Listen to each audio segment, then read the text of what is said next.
So much of your work has been about helping people blossom to their fullest potential, to live a full-fledged life. I remember visiting your amazing Isha school, which reflects many of the values that Sir Ken has described. And I wonder if you can tell us, in your view, what makes for a perfect school? And how does Isha or any of your schools address the natural longing in a human being to know? I'm glad that there's no perfect school anywhere, because this aspiration for perfection is very death-oriented. It's something that most people have missed. The nature of life is, it's never perfect. Only death is perfect. Never has death happened imperfectly. Never has life happened perfectly. If school is about life, then there is no perfect school. Having said that, as someone said, not him, somebody, from England. No, I'm seeing him as a representation of England. Someone said that education is a necessary evil. It is a necessary evil because there is a resident evil in the world. We have very convoluted aspirations, in the sense, largely, most part of the education is trying to manufacture cogs for the larger machine that we have built. Our children are the fuel, unfortunately. We have to put them into some slot where they'll function well. And when we say the world is no more about people. The world is about the economic engine that we are driving. It's become bigger than us. We have to keep the engine going. We're scared to stop it for a moment. We have to keep going. Now, the problem is this, that we have created a world, if our economies fail, we will be depressed. If our economies succeed, we'll be damned for good. I feel it's better you're depressed. Now, talking about a school as a way of manufacturing cogs for the machine, there are many ways to do it. Every nation has its own system. If I have to shape you into a particular shape that you must fit into a particular machine, it's a cruel process. But now we can't let the machine fail, it needs spare parts. Constantly it has to absorb, and humanity is the spare parts. So our children are the fuel and the machine parts which go into this to run the larger machine, that's one aspect. So this is why I have addressed education in three different dimensions, which people around me are still trying to grasp why these three different things. There is one form of education which is called Isha Vidya, I think they might have showed something about that.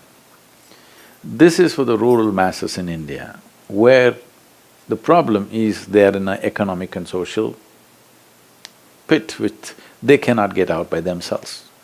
The only ladder for them is education, employment-generating education. But there are reasonably well-to-do people where they might have gone through that in the previous generation, but this generation need not think about how to earn my living. They have to look at how to expand who they are.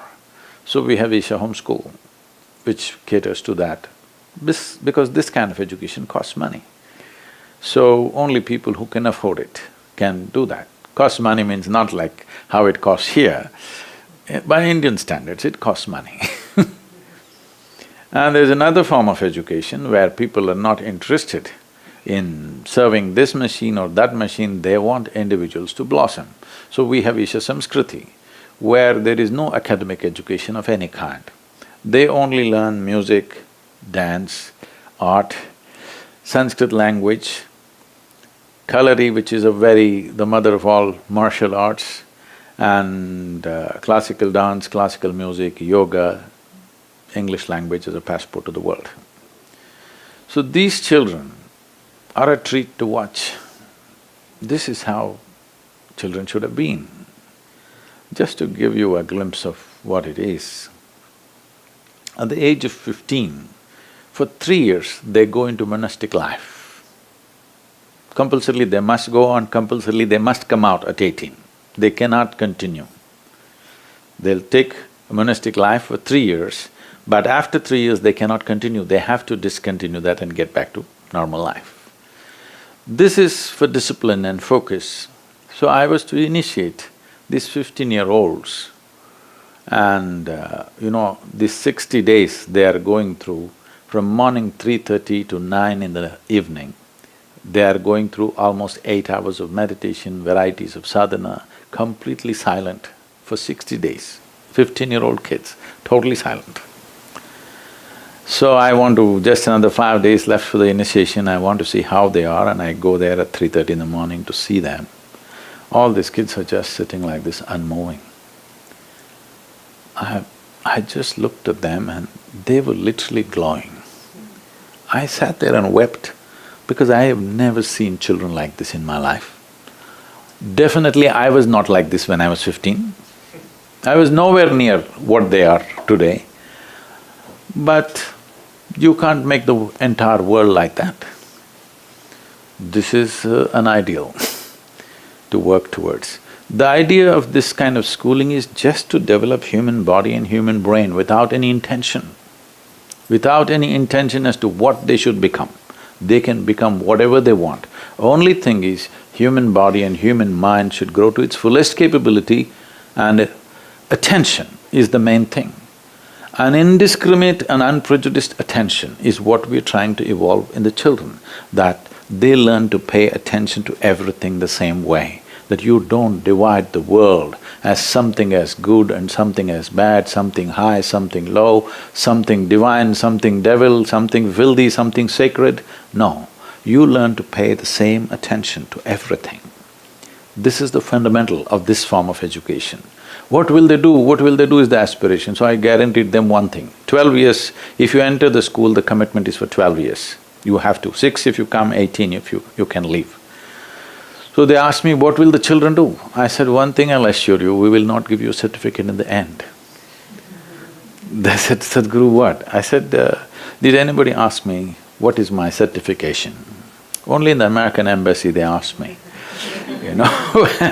When I… almost 20 years ago or 18 years ago, when I went to apply for the visa to come to United States, the Consul General wanted to meet me, she was a lady. I went to meet her and she said, yes, I know what you've done and all this, but do you have a yoga certification? Because in America you will need this.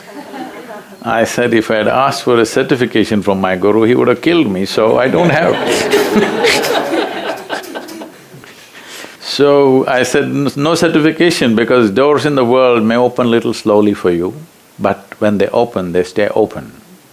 Because… not because of qualification, but by competence you open doors.